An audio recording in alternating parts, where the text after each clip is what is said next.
bagaimana supaya terinjek gitu ya, maka kita zerokan D00C nya, kita zerokan pakai perintah STA 0 ya. Halo teman-teman, kembali lagi di channel ini, dan ini video kedua untuk hari ini ya. Di kesempatan kali ini kita akan sedikit memberi tutorial ya.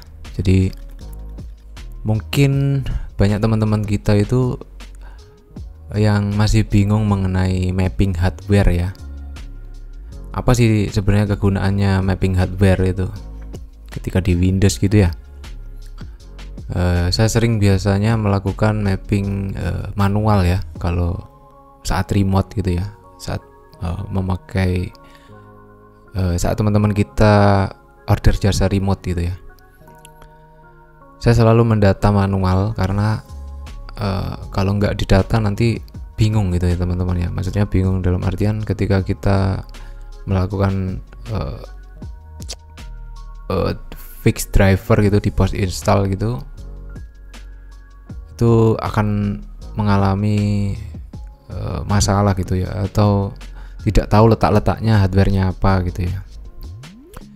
Mungkin untuk yang sekedar tahu ya, mungkin bisa dibaca dari vendor ya, vendor dan tipenya gitu ya. Contohnya audio gitu pakai apa, Realtek atau pakai Conexan gitu ya, atau pakai IDT gitu ya. Tapi sebenarnya nggak sesimpel itu sebenarnya ya. Di Dortania juga sudah dijelaskan mengenai hardware mapping ya, karena kalau nggak kita mapping hardware kita ya, nanti dia akan kesulitan. Kita akan kesulitan untuk melakukan troubleshooting atau fix driver gitu. Nggak semuanya di hardware PC itu nggak natif gitu ya.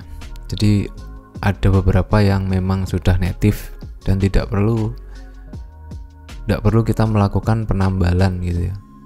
Tidak perlu kita melakukan injeksi, atau tidak perlu kita menambahkan driver yang nggak perlu gitu ya. Jadi supaya config-nya itu ringkas gitu ya, dan kita nggak perlu coba-coba nanti akhirnya panik atau nggak bisa masuk gitu ya, kita lebih baik melakukan hardware mapping. Nah, seperti apa sebenarnya hardware mapping itu? Yang untuk teman-teman yang belum pernah pakai jasa saya ya, biasanya saya melakukan hardware mapping. Contohnya nih, saya kasih sedikit saya kasih sedikit contoh aja ya, sorry.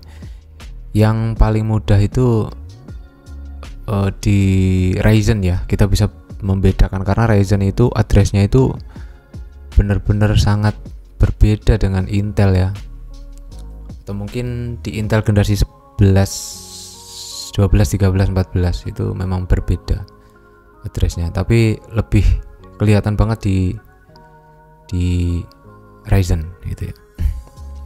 Nah, contohnya gini, saya selalu buat folder tool kalau di ini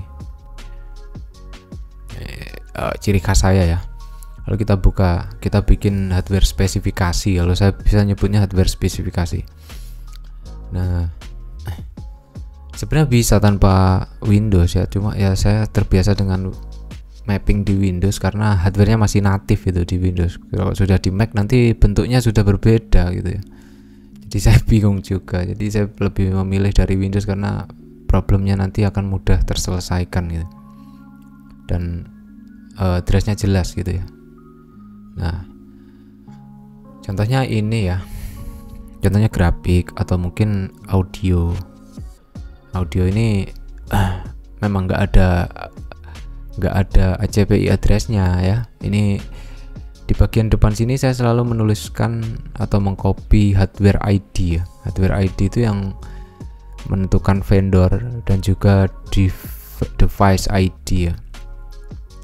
Depan-depan ini pasti melambangkan hardware ID dan device ID.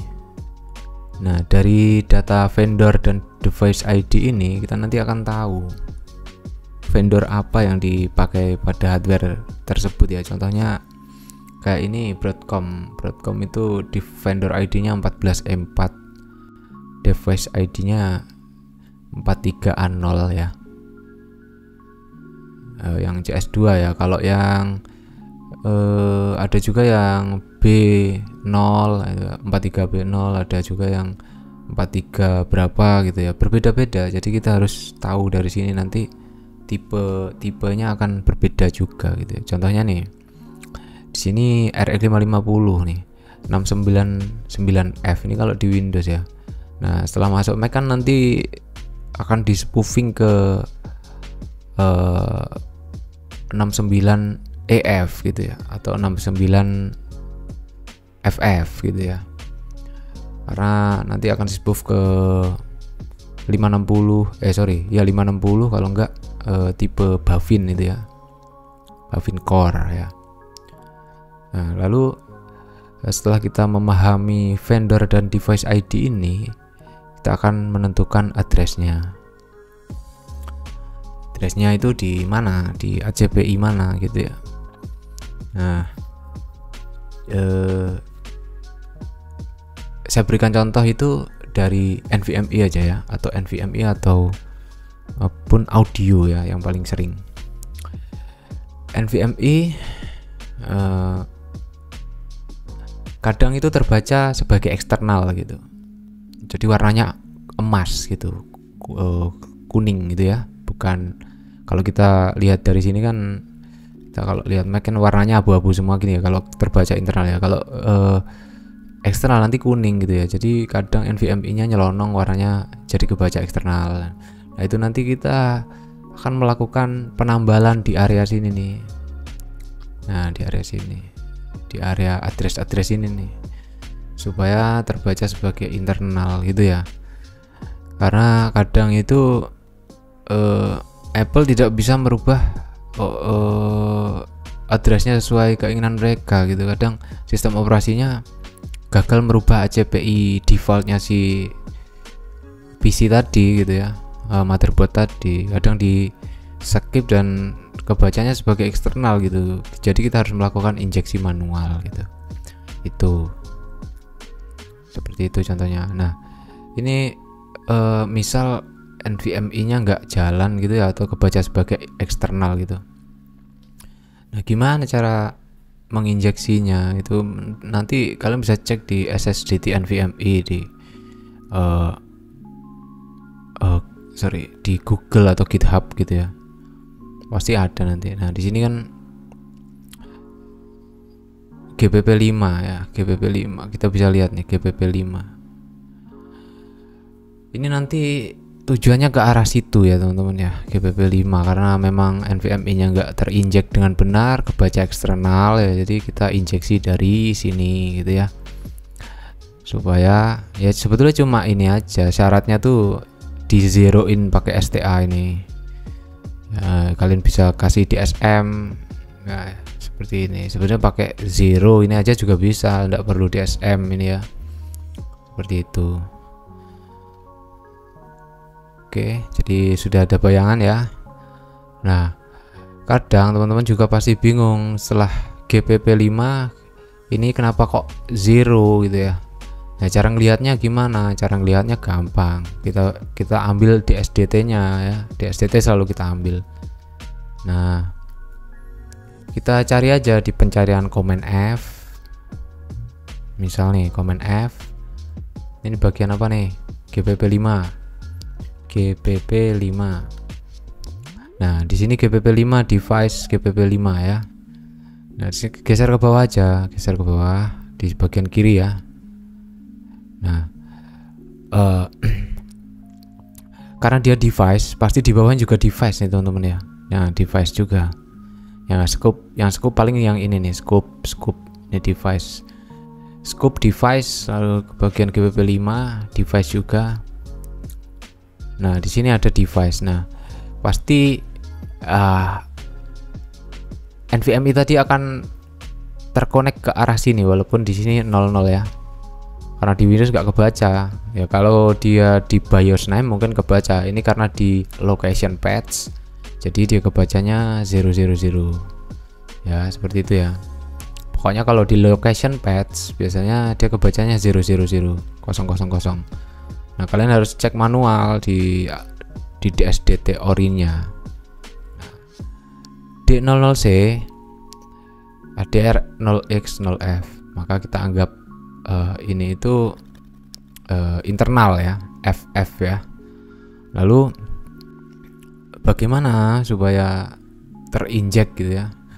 Maka kita zerokan D00C nya, kita zerokan pakai perintah STA 0 ya, kita matikan.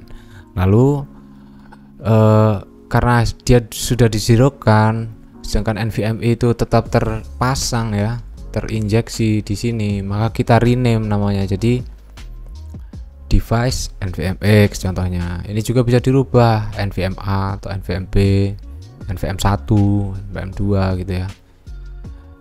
Karena dia 0, sedangkan NVMe masih terpasang, maka akan tetap dibaca oleh si device yang kita tulis tadi. D00C ini maksudnya adalah address HCPI bawaan yang tidak bisa dirubah oleh Apple, jadi sehingga kita harus merubahnya manual gitu. Nah, addressnya tetap ditulis, lalu kita kasih DSM jika perlu, kalau enggak juga enggak apa-apa. Lalu kita kasih STA ya, seperti ini. Mungkin sedikit ada bayangan ya, ini saya bongkar di sini nih supaya kalian paham ya. Nah, ini salah satu aja NVMe ya. Nanti kalau kalian masih kebingungan, kalian bisa pakai jasa install. Karena saya bukan forum ya, saya jelaskan berkali-kali, saya bukan forum, saya ini jasa install. Jadi kalau bantu dari WA mungkin saya hanya bantu ala kadarnya ya, nggak bisa full tutorial gitu ya, karena itu sangat menguras energi juga ya teman-teman ya, mohon maaf. Nah, contohnya audio di sini saya jelaskan ya, audio kenapa dia nggak ada. Untuk audio untuk Ryzen kalian bisa cek di Hacking Tool ya, atau mungkin IO Rack. Hacking Tool biasanya, Hacking Tool kalian cek di bagian audio, tapi sebelumnya harus kalian menambahkan argumen ALC atau apa ya, ALC ALSID sama dengan berapa gitu ya untuk layout ID-nya ya. Nanti dia akan muncul ya, muncul di contohnya nih Hacking Tool.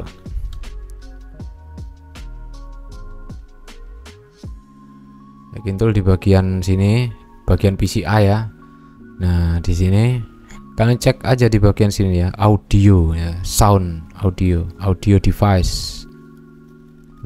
Audio device ya, sini. Nah, kalau Ryzen biasanya dia akan berada di Azal ya, Azal gitu ya, Azal. Nah, ini kalian bisa cek aja di sini. Kalau nggak percaya, kalian bisa cek aja di sini, ketik aja Azal. Nah, di sini address 006. Nah, kita cek ya, ini biasanya sudah tak injek biasanya HD, GFX. Nah, ini untuk injeksi grafik RX 550 tadi. Nah, biasanya taruh di sini GBP 17 adanya ya. Bener nggak? GBP 17 Azal. Nah, GBP 17 kok HDEF? Iya, karena Azalnya sudah kita zerokan, kita ganti ke HDEF. Seperti itu ya. Addressnya tetap, karena kita menemukan Azal dengan address 0x06, maka kita isi ini. Nah, sebenarnya kalian juga nggak perlu merename ke HDF, juga bisa pakai ini ya, kalau ada ininya, underscore ini ya, itu DSM-nya akan langsung mengarah ke address itu lagi gitu ya, seperti itu. Nah, kita isikan HDF, lalu kita isikan layout ID di sini, DSM layout ID. Nah, seperti ini. Karena kita layout ID ini apa? Ini hex ya, kode hex. Kode hex. Kalau sebelumnya itu pakai desimal, kita pakai hex ya. Jadi biasanya number to hex gitu ya. number to hexadecimal, deck to hex biasanya pakai converter ya. Nah ini kenapa B ya, karena layout ID yang kita pakai adalah number 11, jadi kita pakai B, kita convert. Kalau nggak percaya kalian bisa cek di deck to hex 11 ke jadi berapa ketika di convert, itu pasti jadinya B. Ini kalau jadi data ya, hex data, Little Indian ya kalau nggak salah, seperti itu. Nah sedikit tutorial dari saya ini ya, semoga kalian punya sedikit bayangan ya, segitu aja. Nanti kalau tak jelaskan semua, Anda ada yang order jasa nih. Ya jadi semoga bermanfaat ya teman-teman ya. Jadi itu penjelasan mengenai kenapa saya selalu melakukan mapping hardware saat remote ya, karena ini nanti menentukan hardware kita terinstall dengan benar gitu ya. Kalau cuma menginstal ya semuanya bisa, tapi kalau post install itu sulit teman-teman, serius aku sulit. Jadi kestabilan itu ada di post install. Kalau instalasi mah semuanya bisa, kalian bisa download dari Olarilla, EFI, download, udah jalan. Tapi kalau untuk post instalasinya, kenapa ada jasanya, itu karena memang menguras energi teman-teman. Dari ini kita tentukan, lalu kita sesuaikan sesuai config-nya gitu ya. Untuk open core simplify ya, itu juga simple sebetulnya, tinggal install aja jalan bootloadernya. Cuma ya itu problemnya, kalian harus tahu dulu hardware yang kalian butuhkan itu apa untuk menambal drivernya gitu ya. Oke, jadi segini aja videonya, semoga membantu teman-teman. Assalamualaikum warahmatullahi wabarakatuh.